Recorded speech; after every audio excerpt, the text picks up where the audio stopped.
Da da da! What's my good cheer? Welcome, everybody. I am happy to say, and I guess I should introduce myself if you've never met me before. I am Cindy. I explore the inside and the outside, and we're going to give YouTube a couple of minutes to get those notifications out. Let people know I've gone live, and in the meantime, right, all bundled up, ready to get outside, stand outside in that fresh, crisp air that's going to smack me in the face and truly wake me up to understanding that I am only human. It is easy to get lost in some of these topics that I stumble onto. And I don't necessarily want to say stumble onto. They're topics that come across my path. And I know they're topics coming across my path because in the consistency of different experiences, different conversations, different topics that are being suggested to me, different problems that I'm having, and then in my own contemplation, in that repetitiveness, it tells me that it is a topic. We've been in a few heavy topics in the past few weeks. I'm saying we because I'd like to think that I'm not in it all by myself, right? Some of these words that have consistently been coming up consistently, like we're not talking just every once in a while, but so often that you can't deny it, that you can't brush it off as coincidence. You can't ignore it, right? And for me, it is in the powerful word, surprisingly. It's not the way that I expected it would work out for me, but it does work out for me. And some of these powerful words that have been showing up in my life. Hello, Hannah. Hello. Some of these words in the past couple of weeks, few weeks possibly, that have been showing up in my life have been the words balance, number one. Surprisingly, a word that I've been working with this week, while community has been another one. I just don't want to stop right and go right to the point of the conversation, but one that I've been really working with, and surprisingly, it wasn't something that I really thought I was. And in that contemplations, in the lessons, in the conversations, in the topics that come across my path, the experiences that I'm having, I recognize that it is a much bigger aspect of my life, Cindy, the human, right? I work with human souls, and sometimes it's untangling those wires to recognize what's part of the soul, what's part of the human, and what in that amalgamation, in that pull, that need to make some movement forward, that we find in that commonality and in that respectful partnership that we have with those parts of us. And that's the word that, right, that I'm having a hard time, because I do believe that to some parts of me that I am being disrespectful. So coming back to those powerful words, this powerful word that has been coming across my path consistently over the past few weeks, and I look at it and I say, oh goodness, is that really a part of me?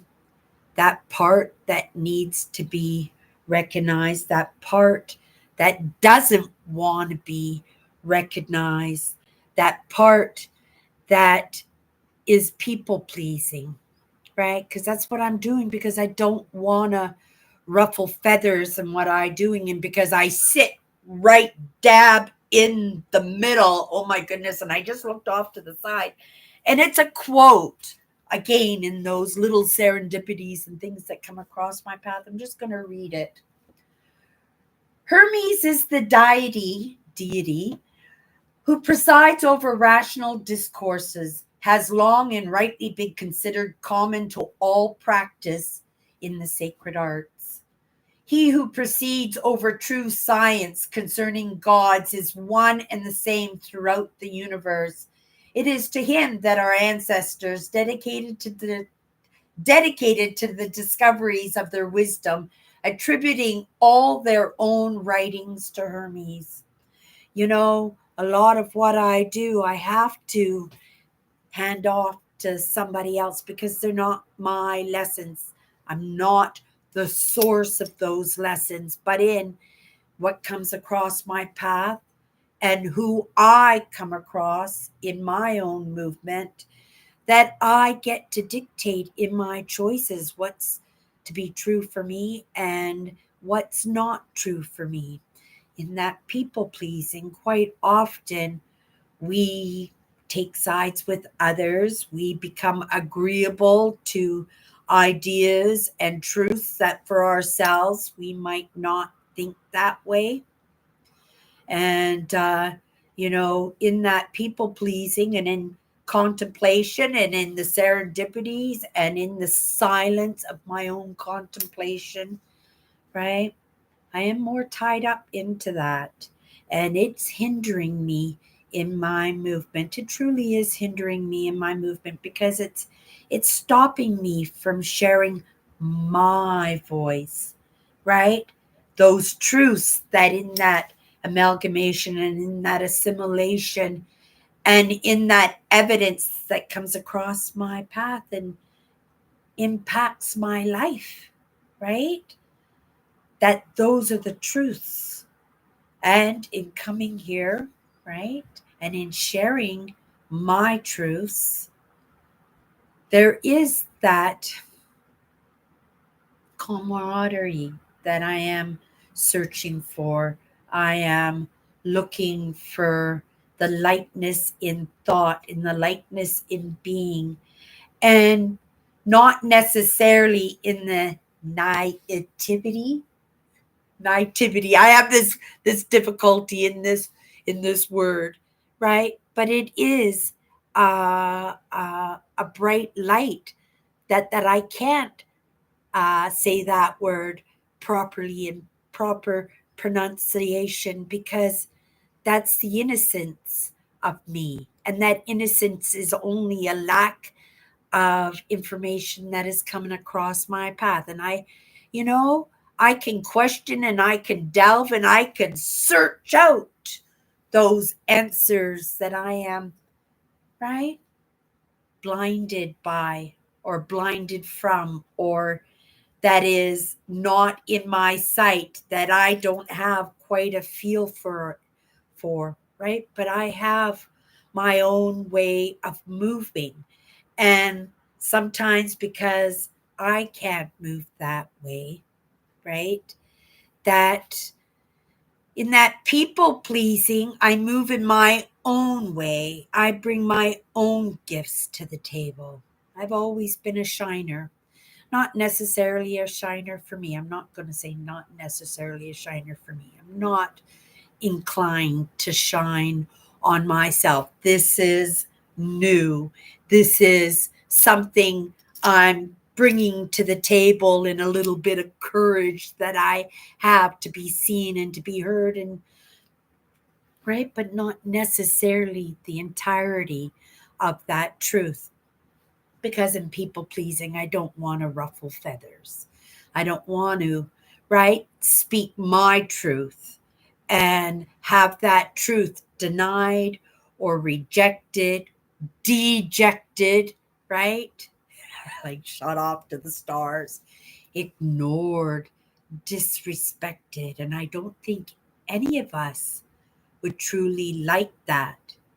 But in order to be seen and to be heard, and for not necessarily for me to be seen and to be heard, but that truth to be seen and to be heard, right? Somebody's got to do it. And that was the lesson for me, that, in that never giving up and just finding a way and adapting and conquering and stopping and stalling and taking rests and taking breathers and staying on the bright side and not looking and not searching for that could only distract me, from what I know to be my truth. And that's the idea of it all, is to distract us so that we lose touch with that, right? And I did lose touch with that. And I'm not saying recently lose touch with that, though that happens on occasion. If you come into my lives, you see the blanks come on my face every once in a while. But throughout my life, right? Being distracted by a shiny light or an exciting conversation or somebody telling me so. And because I'm in the middle and because I don't want to displease and because I don't want that flashback, and I don't want, when I say flashback, I don't want to be triggered in those emotions that remind me of things that, right, I don't want to remember. But sometimes in that necessity, that's where we build our resilience, is in looking back at where we made those mistakes. And not necessarily sometimes are they our mistakes. Sometimes there's somebody else's mistakes, right? And that's evolution. And that's the allowances in this process, right?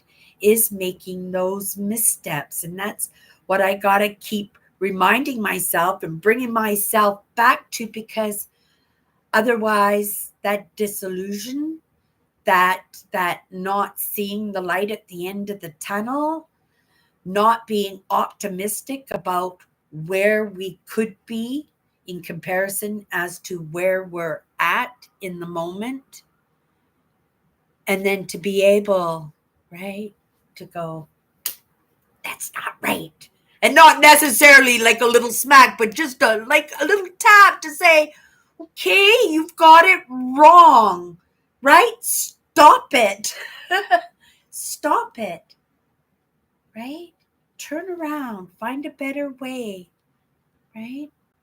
If it's not suiting you, if it's making you feel agitated, if it's, right, these are the things that are signals that we are not being seen, that we are not being heard, we're not being taken into consideration. And more often than not, we're being disadvantaged by our naivety. You guys get it, right? Right. And it's not a bad thing, because sometimes we are blinded, right? Because we're not meant to see all that's not right. I am the person that sees the cup as full, right? Half full and not half empty.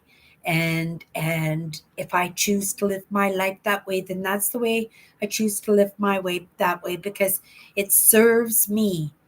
And when that serves me in that way, it makes it possible that I can show up here, right? That I can push myself a little bit harder, that I can be a little bit uncomfortable, and that I can take those baby steps that will ease me into where I'm supposed to be, right? And not be so worried about what other people think, right? Or how other people feel about me or my ideas, right?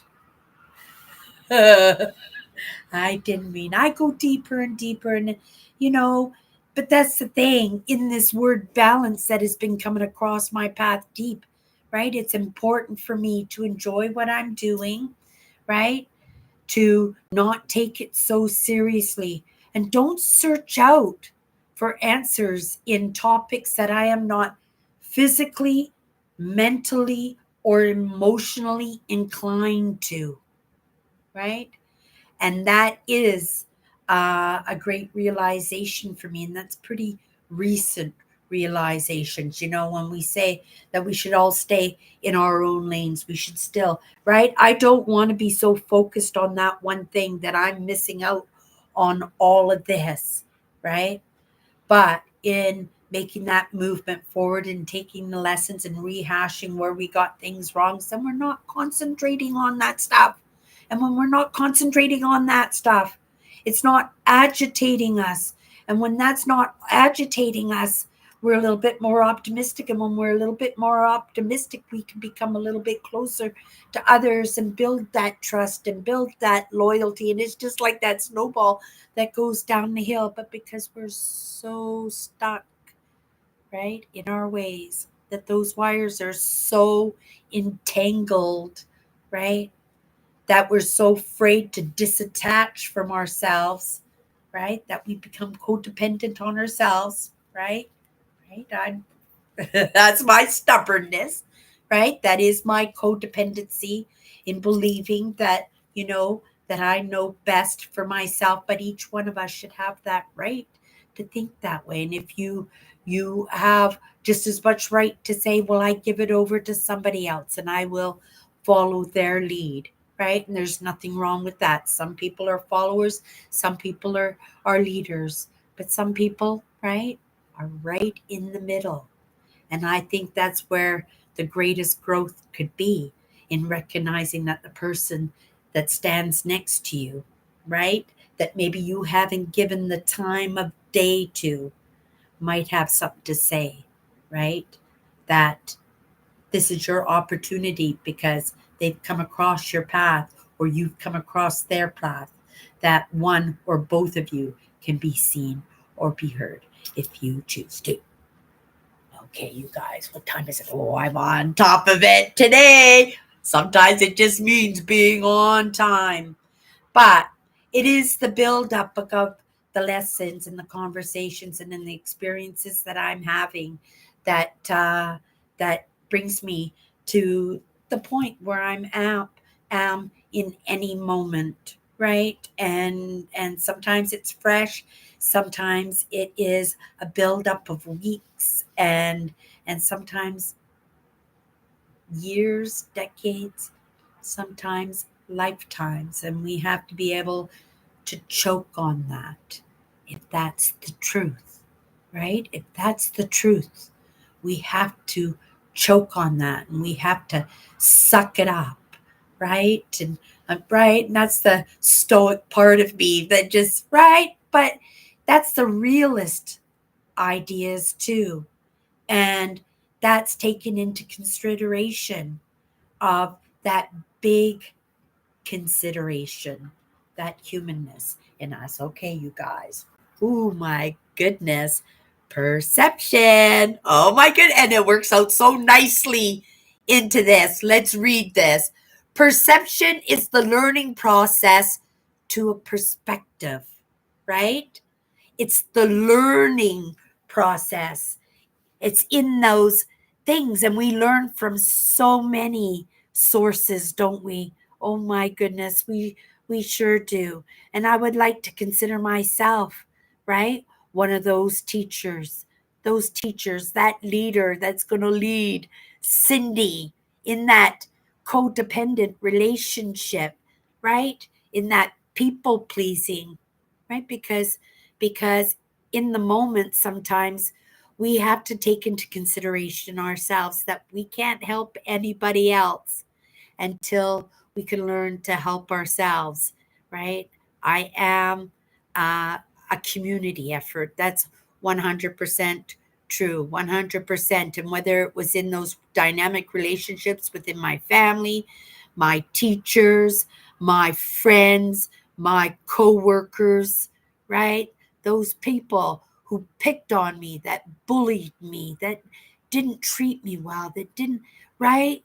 We are all one big conglomerate, but it's only in those small interactions that we have with each other. And this is the way I think, in this learning process, that I really believe that we are creating the best human being we possibly can. And we're nowhere near that. But I think we're at a better place, right? Right? We're in a better place now to better understand. And I am so grateful that this day and age is a day that I decided to wake up and give myself another chance in building that relationship, because I do believe that somewhere along the line that I might have given up in that, or I might have betrayed that even, right? And it's my opportunity to make amends to myself. Amends to myself. And if I can do that, and if I can be the evidence in that, oh my goodness, could my perceptions and in the leading and in the growing and in the conclusion of those perceptions actually lead to a pretty cool perspective? It just might happen. Okay, you guys, that's my good cheer. Oh my goodness, I got time to have a couple of sips of my coffee. If I was on Instagram, maybe I would take a question. Let me just lock this off. I saw that Hannah had popped in today. Melvin's here too. Melvin's got a good cheer, you guys. Melvin says, my good cheer is the cold is finally leaving. Morning, Cindy. Morning, Melvin. Right? It's so amazing to have company in here. And all it took was being in here on time and not late, and just giving myself enough time to get that message across. That message was important for me, and you can guarantee that when I get home from tonight, I'm going to be sitting here with a cup of coffee, relaxing, unwinding from a tiring day. We kicked butt yesterday, and yet we didn't kick butt yesterday. Oh my goodness. There was steam coming out of my ears yesterday, but in a good, productive way, in a way that, right, that offers up lessons so that we don't make the same mistakes, right? If and I want to have those kind of days, because those kind of days are good days. They add to my sense of accomplishment. They add to the pocketbook of the company that I work for, that allows them to hire more people that need a shot, need a chance, need a safe place that they can be while they're making a little bit of movement for themselves. Oh my goodness, I'm full of it today. Thank you guys for hanging out with me. And you're right, Melvin. I feel it too. It's only minus 14 Celsius here in Winnipeg, Manitoba, Canada. It is, well, to some standards, it would be considered a very cold day. I am still wearing my snow pants because I know as fast as it can get high as minus 14, is as fast as it can get to minus 24, 25. And I might decide that I might like to walk home tonight. I was going to walk home yesterday, but the sidewalks were not clear, just like sheets of ice. And I am 63 years old, 62 years old, 63 years old, right? I'm not counting years. And I'd like to make it to, right, another 40 or 50 years on top of that. I feel like I could, you guys. I feel like I could, right? But it's going to be in my choices. It really is. Okay, you guys. Have a great day. We will see you on Monday, isn't it? It's Friday now. Oh my goodness. If you want to pop in on Sunday and hang out with us, Hannah comes in, Melvin comes in, right? You guys, if you want to come in and hang out with an amazing crew, come and hang out with us. And yeah, let us shine on you a little bit, right? Because, right, we are a bunch of shiners, that's for sure. Okay, you guys, have a great day.